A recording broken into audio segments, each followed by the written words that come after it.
मन की अशांति का क्या कारण है? क्या हमारा मन किसी और की वजह से अशांत है? क्या हमारा मन कुछ प्राप्त न होने की वजह से अशांत है? किस बात की वजह से हमारा मन अशांत है? किस बात की वजह से हमारा मन दुखी रहता है? एक बात याद रखें, जब तक हमें यह लगता है, जब तक हमने यह मान रखा है कि हमारा मन किसी और की वजह से अशांत है, किसी और की वजह से दुखी है, तो हम सारा जीवन कोशिश कर लें मन को शांत करने की, मन कभी शांत नहीं होगा। क्योंकि एक व्यक्ति हमारे अनुकूल हो भी जाए, पर पूरी दुनिया हमारे मन के अनुकूल नहीं हो सकती। कोई ना कोई ऐसा मिल ही जाएगा जो हमारे मन को अशांत कर देगा। अशांति हमारे व्यक्तित्व से आती है। जो हमारे भीतर होता है वही हमारे जीवन में आता है। एक गांव के बाहर एक महात्मा कुटिया बना के रहते थे। वहां से एक व्यक्ति गुजरा। उसने उस महात्मा से पूछा कि हे महात्मा, ये गांव कैसा है? मैं सोच रहा हूं जिस गांव में मैं रहता हूं उसको छोड़ के इस गांव में बस जाऊं। यहाँ के लोग कैसे हैं? यहाँ के लोगों का व्यवहार कैसा है? महात्मा ने कहा, मैं तुम्हारी बात का उत्तर बाद में दूंगा, पर पहले तुम बताओ, तुम जिस गांव से आ रहे हो उस गांव के लोग कैसे हैं? वो बोला कि वहां के लोग बिल्कुल भी अच्छे नहीं हैं। उन लोगों ने मुझे इतना कष्ट, इतनी पीड़ा दी है, उनकी वजह से तो मैं वो गांव छोड़ के यहां आया हूं। यहां के लोग कैसे हैं? तो महात्मा बोले, फिर तुम यहां बिल्कुल भी मत रहना, क्योंकि यहां के लोग तो बहुत बुरे हैं।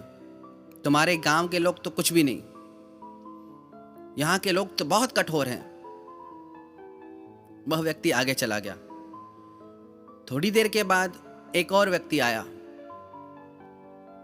उसने भी महात्मा से वही प्रश्न किया कि हे महात्मा, इस गांव के लोग कैसे हैं, कैसा व्यवहार करते हैं?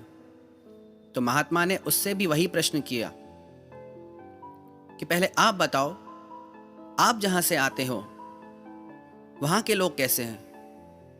वो बोला कि वहां के लोग बहुत अच्छे थे, हर बात में मेरा साथ देते थे, हर दुख सुख में, हर बात में ख्याल रखते थे। बहुत तकलीफ हो रही है उनको छोड़ने में मुझे, पर मेरी मजबूरी है, किन हालातों की वजह से मुझे वो गांव छोड़ना पड़ रहा है और अपने रहने के लिए दूसरा गांव ढूंढता हूं।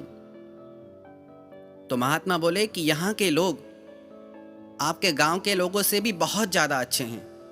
आपके गांव के लोग तो कुछ भी नहीं। फिर उन महात्मा से उनके शिष्य ने प्रश्न किया कि आपने दो अलग अलग लोगों को अलग अलग उत्तर दिए एक ही गांव के बारे में, ऐसा क्यों? तो महात्मा बोले कि अच्छाई या बुराई लोगों में नहीं, अच्छाई या बुराई देखने वाले की नजर में है। जिस इंसान को सब लोग बुरे लगते हैं, चाहे वो कहीं भी चला जाए, कितनी जगह बदल ले, पर अपना वही मन हर जगह साथ लेके जाएगा। जिस इंसान को हर जगह अच्छाई दिखती है, चाहे वो कैसी भी जगह जाए, कैसी भी परिस्थिति में जाए, उसको सब अच्छा ही लगेगा। एक इस तरीके के लोग होते हैं जो हर बात में शिकायत करते हैं, और एक इस तरीके के लोग होते हैं जो हर बात में भगवान को धन्यवाद देते हैं। महाभारत की एक कथा है। भगवान कृष्ण ने दुर्योधन से कहा कि जाओ, पूरे शहर में जाओ, कोई अच्छा व्यक्ति ढूंढ के लाओ जिसमें कोई भी दुर्गुण नहीं हो, कोई भी बुराई नहीं हो, पूरी तरह से अच्छाई भरी हुई हो जिसमें। और युधिष्ठिर से कहा, जाओ शहर में घूम के आओ और कोई बुरा व्यक्ति ढूंढ के लाओ जिसमें कोई भी अच्छाई नहीं हो। 2-4 दिन दुर्योधन भी घूमता रहा, युधिष्ठिर भी घूमता रहा। दोनों वापस लौटकर कृष्ण के पास आए, दोनों खाली हाथ। भगवान ने दुर्योधन से पूछा कि क्यों दुर्योधन, पूरे शहर में तुम्हें कोई अच्छा व्यक्ति नहीं मिला? दुर्योधन बोला, क्या बताऊं मैं आपको, अच्छाई तो अभी रह ही नहीं गई है। हर जगह बुरे लोग बैठे हैं, पवित्र स्थानों में भी मुझे पाखंडी लोग ही नजर आते हैं। हर जगह ठगी और झूठ का व्यापार है, कोई अच्छा इंसान पूरे शहर में नहीं। फिर युधिष्ठिर से भगवान ने पूछा कि क्यों युधिष्ठिर, तुम्हें पूरे शहर में कोई बुरा व्यक्ति नहीं मिला?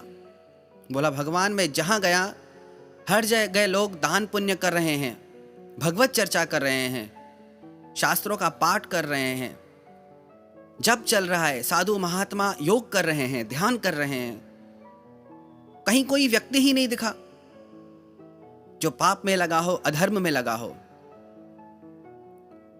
तो भगवान कृष्ण ने दोनों को शिक्षा दी कि अच्छाई या बुराई शहर में नहीं, तुम लोगों की नजर में है।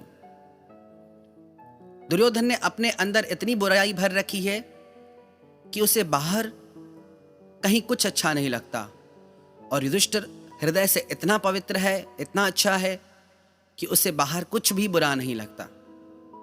अगर हमें लगता है कि बाहर कोई बुरा है, बाहर कोई अशांति का कारण है, तो एक बार शांति में बैठकर चिंतन करें और पता करें कि वो अशांति कहां से आ रही है। अशांति हमारे ही मन से प्रकट होती है। हम किस व्यक्ति के व्यवहार को कैसे लेते हैं।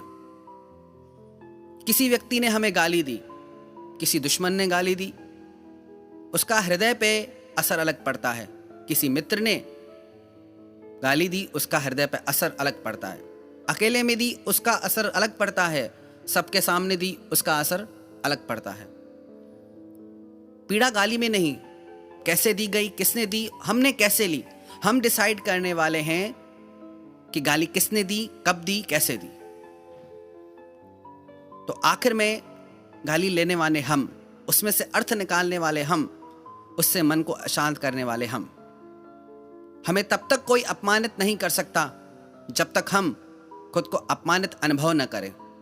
हमारे मन की अशांति का कारण हमारे स्वयं के विचार हैं, स्वयं की इच्छाएं हैं।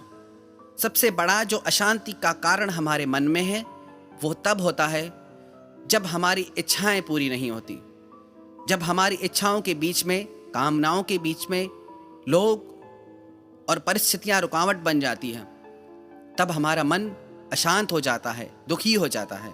अगर हम अपने मन को हर परिस्थिति में कुछ अच्छा देखने की आदत डाल दें, हर चीज में कुछ अच्छा नजर आने लग जाए, तो हमारे मन की सारी अशांति दूर हो जाए। अगर हम मन को शांत करना चाहते हैं तो छोड़ दें अशांति को, हम ही ने पकड़ा है और छोड़ना भी हमें ही पड़ेगा।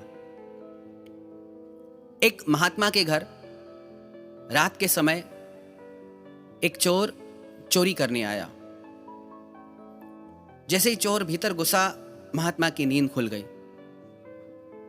महात्मा ने उस चोर को देखा। महात्मा को देख चोर भागने लगा, तो महात्मा ने कहा, रुको, कहां जाते हो, कौन हो तुम?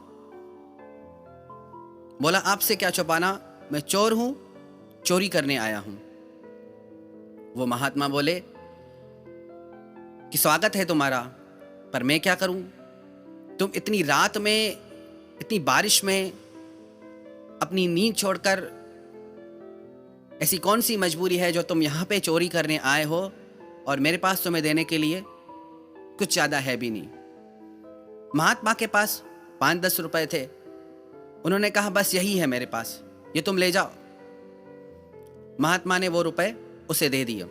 जब वो चोर जाने लगा तो महात्मा ने कहा, रुको, धन्यवाद तो देते जाओ। वो चोर भी सोचने लगा कि कैसा अजीब महात्मा है। उसने धन्यवाद दिया और चला गया। कुछ दिन के बाद वो चोर पकड़ा गया।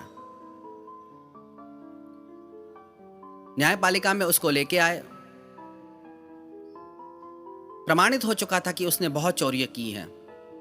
महात्मा के घर भी उसने चोरी की है। उस महात्मा की बात को सब मानते थे।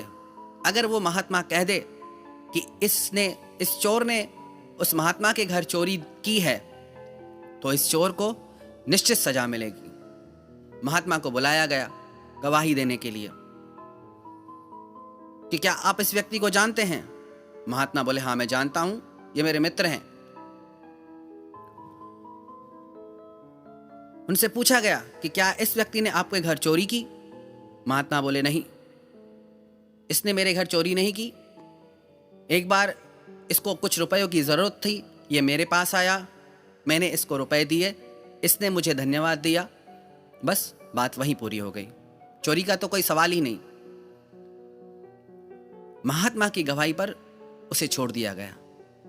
वो चोर महात्मा के चरणों में गिर के रोने लगा और माफी मांगने लगा और कहने लगा कि आपने मुझे क्यों बचाया? महात्मा बोले कि मुझे अब कोई चोर ही नजर नहीं आता। जिस दिन मेरे भीतर का चोर मर गया, तब से मुझे कोई चोर नहीं लगता, मुझे सब अच्छे लगते हैं। जब तक हमारे भीतर दुख का बीज है, अशांति का बीज है, पीड़ा का बीज है, तब तक बाहर लोग कैसे भी बदल जाएं, चीजें कैसे भी बदल जाएं, हम सुखी नहीं हो पाएंगे। और हम बाहर कितनी भी कोशिश कर लें, लोगों को, चीजों को नहीं बदल सकते। सारी दुनिया मिलके भी एक व्यक्ति को नहीं बदल सकती। पर यदि हम स्वयं को बदलें तो हमारा पूरा जीवन बदल जाएगा। अगर जीवन को हम धन्यवाद के भाव से भर दें, सारी शिकायतें मिटा दें, तो जीवन में आनंद की लहर दौड़ पड़ेगी। जीवन की हर कठिन से कठिन परिस्थिति में भी हम कुछ अच्छा देखने की समझ प्राप्त कर लें, तो कोई जीवन का ऐसा क्षण नहीं बचेगा जिसमें दुख हमारे जीवन में शेष रह जाए। तो हमारे जीवन को, हमारे मन को यदि हम शांत बनाना चाहते हैं, आनंदपूर्ण बनाना चाहते हैं, तो हमें शुरुआत स्वयं से ही करनी होगी। हमारी यात्रा स्वयं से ही होगी।